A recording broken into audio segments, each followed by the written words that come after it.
Good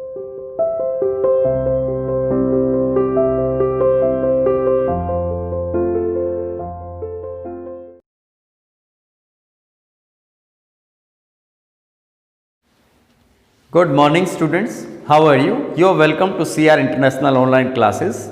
आज का 10th A1 और A3 SST हिंदी मीडियम के अंदर टॉपिक जो यूरोप में राष्ट्रवाद के टॉपिक को हमें और आगे बढ़ाना है। इसके अंदर हम 3 टॉपिक पे चर्चा करेंगे। सबसे पहला जो टॉपिक होगा, इसके अंदर हम राष्ट्रवाद के उदय के कारण जानेंगे। दूसरे टॉपिक के अंदर 1830 के दशक में यूरोप की आर्थिक कठिनाइयों के कारण ढूंढेंगे और उसके बाद में क्रांतियों के युग, जो कि लगातार क्रांतियां हुई 1830 से 48 का जो दौर रहा है, वहाँ पे लगातार इस तरह की क्रांतियां क्यों हुई, उनके रीजन के बारे में हम जानेंगे। इसमें आपका जो टॉपिक रहेगा आज का, रीजन्स फॉर द नेशनलिज्म, राष्ट्रवाद के उदय के कारण, लेसन 1 से बिलोंग करता है। जैसे कि हम वैसे नॉर्मली ये चीज़ हमें पता होनी चाहिए कि राष्ट्रवाद किन वजह से मतलब विकास होता है राष्ट्रवाद का।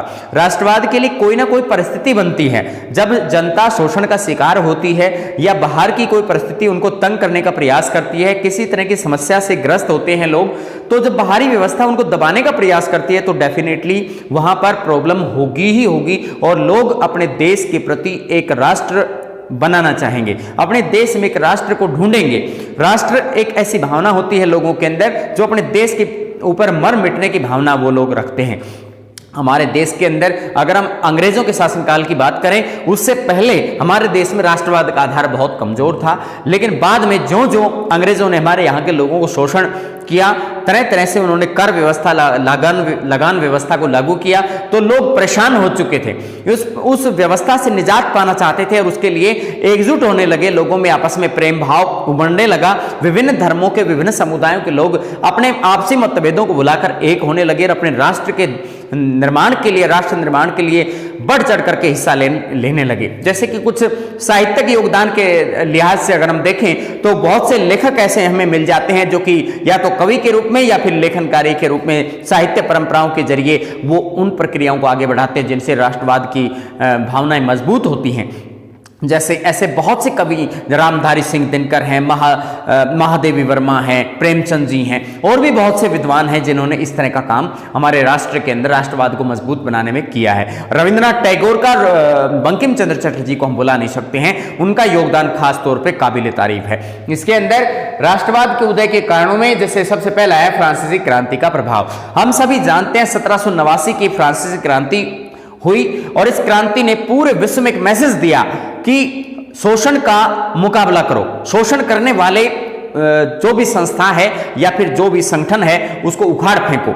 और यहाँ पर हमने देखा कि एक रूढ़िवादी शासन जो अपनी जड़ें जमा करके बैठा था उसको उखाड़ फेंका गया 1789 की फ्रांसीसी क्रांति में। और फरवरी और अक्टूबर की जो क्रांति रही उस दौरान रशिया के अंदर भी इस तरह की बात देखने को मिली 1917 में। तो 1917 में रूस की क्रांति, 1789 की फ्रांसीसी क्रांति, तो ये दोनों ही जो क्रांतियां हैं इन्होंने विश्व को एक मार्गदर्शन प्रदान किया है कि शोषण और अत्याचार को सहन ना करें। नेक्स्ट है औद्योगिकरण और मध्य मार्ग। जितना ज्यादा इंडस्ट्रियलाइजेशन बढ़ रहा था तो लोगों के बीच विषमताएं भी बढ़ती जा रही थी। धनवान और ज्यादा अमीर हो रहे थे, गरीब व्यक्ति और ज्यादा अमीर, मतलब और ज्यादा गरीब हो रहा था। जो गरीब व्यक्ति और ज्यादा गरीब और अमीर व्यक्ति और ज्यादा अमीर हो रहा है। बीच के जो फासला है वो बढ़ता चला जा रहा है। लेकिन एक नए वर्ग का उदय हो रहा है, मध्यम वर्ग का उदय हुआ है। लोगों को एक नया व्यवसाय मिला है, फैक्ट्रियों में काम करने का, मजदूर वर्ग का, जो कृषि मजदूर ना हो करके और औद्योगिक मजदूर के रूप में काम करने वाले लोग हैं, अधिकारी हैं। एक सेवा क्षेत्र से ट्रांसपोर्ट फैसिलिटी से जुड़े हुए लोग हैं, संचार टेक्नोलॉजी से जुड़े हुए लोग हैं। तो उनसे एक नए वर्ग का उद्भव उस समय देखने को मिला और इससे औद्योगिकरण की इस प्रक्रिया ने लोगों को मोटिवेट किया कि अपने देश को, क्योंकि जब विभिन्न संस्कृतियों के लोग मिल करके फैक्ट्रियों में काम करेंगे तो उनके बीच में जो है संपर्क बनते हैं। नेक्स्ट है भाषा की भूमिका। इसमें भाषा एक सशक्त माध्यम होता है राष्ट्रवाद का। जिस भी भाषा के अंदर, जैसे हमारे देश के अंदर हिंदी भाषा में अगर कोई भी बात लिख करके पढ़ करके सुनाई जाती है, लोग बहुत ही ज्यादा उसके प्रति उन्मादित हो उठते हैं। आज कोई भी कविता है इंग्लिश में अगर हमारे देश के अंदर सुनाई जाती है, राष्ट्र प्रेम की कोई कविता सुनाई जाती है, तो उस पर इतना ज्यादा मतलब समर्थन नहीं मिलता जितना हिंदी कविता के लिए हमें मिल जाता है। वो इसलिए क्योंकि हमारी ये मातृभाषा है। मातृभाषा में अपने राष्ट्र के प्रति प्रेम की जो कविताएं हैं, जो गद्य भाग लिखा लिखा हुआ है उसके प्रति लोगों को उससे अवेयरनेस होती है और उन लोगों को पता चलता है कि हमारे हक क्या है, हमारे अधिकार क्या है, हम कैसे उन चीजों को प्राप्त करें। तो भाषा की भूमिका राष्ट्रवाद के उदय के अंदर एक कारण बन जाती है। जैसे कि कभी कभी उस समय रसिया ने अपने गुलाम राष्ट्रों पर रशियन लैंग्वेज को थोप दिया था, तो जैसे कि पोलैंड में ऐसा किया गया, पोलिश भाषा को दबा करके उन्होंने रशियन लैंग्वेज को थोप दिया, तो जो पोलैंड के लोग थे उन्होंने रसिया की उस लैंग्वेज को मानने से इनकार किया और विद्रोह कर दिया। तो ये एक उदाहरण बन जाता है इस चीज के लिए। और भी कई जगह पर इस तरह का हुआ है, जैसे कि ताइवान के अंदर चाइनीज लैंग्वेज थोपी गई, जैसे कोरिया के अंदर भी जापानी लैंग्वेज थोपी गई, और भी बहुत से एग्जाम्पल हमारे सामने मौजूद हैं। इसके बाद रोमानीवाद। रोमानीवाद एक कलात्मक और साहित्यिक आंदोलन था जिसमें एक विशेष रूप से राष्ट्रवाद की भावना को विशेष रूप से विकसित करने का प्रयास किया गया था। ये रोमानीवाद से मतलब एक व्यापक आंदोलन था, इसका कोई ऐसा नहीं कि भी किसी स्पेशल किसी एक क्षेत्र से ये डेवलप हुआ हो, लेकिन यूरोप के राष्ट्रवाद को इसने आगे बढ़ाने में बहुत ही ज्यादा मदद पहुंचाई। इसके बाद है आर्थिक उदारीकरण। आर्थिक उदारीकरण वे नीतियां हैं जिसमें किसी भी वर्ग के व्यक्ति को किसी भी जगह पर काम मिल सकता है, किसी के साथ कोई भेदभाव नहीं हो सकता है, प्रत्येक व्यक्ति का अधिकार जो भी है, जैसे कहीं भी फैक्ट्री में काम करने का हक है या इलेक्शन में खड़े होने का हक है, तो जो उसके अधिकार हैं उसमें लचीलापन दिखाने वाली जो प्रवृत्ति है वो यहां से शुरू होती है आर्थिक उदारीकरण से। और ये सब किसका परिणाम था? औद्योगिकरण का परिणाम था, पूंजीवाद का परिणाम था। इसके बाद नेक्स्ट टॉपिक है 1830 के दशक में यूरोप की आर्थिक कठिनाइयों के कारण। 1830 के दशक में यूरोप को बहुत सी परिस्थितियों का सामना करना पड़ा, उसको कठिन परिस्थितियों का सामना करना पड़ा। वो कौन कौन सी कठिन परिस्थितियां थी जिनकी वजह से आम जनता जूझ रही थी, और उन सभी परिस्थितियों के बारे में हम जिक्र करेंगे। सबसे फर्स्ट पॉइंट है जनसंख्या विस्फोट। उस समय जनसंख्या बहुत तेजी से बढ़ रही थी, लेकिन संसाधन उस तरीके से नहीं बढ़ रहे थे, इसलिए संसाधन कम थे और जनसंख्या ज्यादा मात्रा में थी। गांव की जनसंख्या शहर की तरफ भाग रही थी और वहां पर रोजगार की तलाश में वो लोग भीड़ भाड़ वाली गंदी बस्तियों में रहने को मजबूर थे। समस्या पैदा हो रही थी। इसके बाद बड़ी संख्या में प्रवास देखने को मिला। ग्रामीण क्षेत्रों के अंदर रोजगार की कमी होने की वजह से शहरों में रोजगार की उपस्थिति के कारण लोग अपने गांवों को छोड़कर, देहात को छोड़कर शहरों की तरफ जाने लगे। शहरों में केंद्रीकरण होने लगा, जनसंख्या का केंद्रीकरण होने लगा और वहां पर बेसिक नीड्स जो है वो लोगों की पूरी नहीं हो पा रही थी। नेक्स्ट है औद्योगिकरण का स्थानीय उत्पादकों पर प्रभाव। जितनी ज्यादा फैक्ट्रियां डेवलप होती हैं, आम लोगों को वो फैसिलिटी नहीं मिलती है। अब यहां पर यह बताया गया है कि औद्योगिकरण का स्थानीय उत्पादकों पर क्या प्रभाव रहा। इसमें इंडस्ट्रियलाइजेशन के जरिए बड़ी बड़ी फैक्ट्रियों का विकास किया गया।